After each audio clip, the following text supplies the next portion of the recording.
Salut, j'espère que tu vas bien.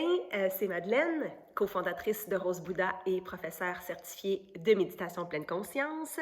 J'ai une très grande nouvelle à t'annoncer. Ton printemps sera extraordinaire. Donc, cette annonce va changer ta vie, crois-moi.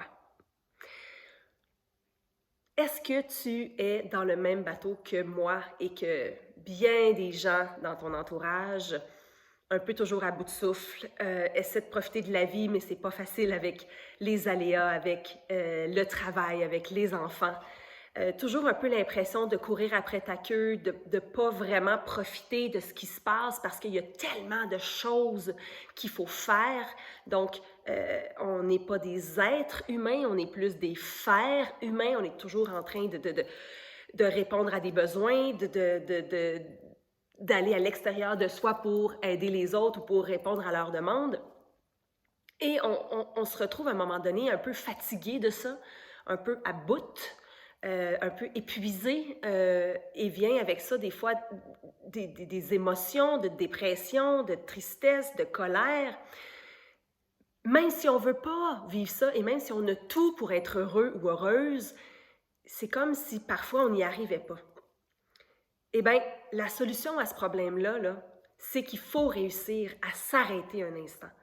Il faut absolument réussir à trouver du temps pour soi, pour se reposer les bonnes questions, se remettre en priorité et réaligner le tir parce que souvent, on ne peut pas continuer comme ça. Ça va finir par mal finir. Comment se choisir et réaligner notre vie quand on travaille, on a des enfants, on a un conjoint, conjointe. Comment est-ce qu'on peut changer ça? C'est tellement ancré puis pas facile à bouger. Et bien pour ça, il faut vraiment, vraiment, vraiment réfléchir à quelles sont nos priorités et qu'est-ce qui est le plus important pour soi. Et pour pouvoir réfléchir, il faut s'arrêter un instant. Mais comment faire? Comment faire pour s'arrêter? Comment faire pour se remettre en priorité? Comment faire? Je te l'explique dans la prochaine vidéo de cette série de 4. Sois là.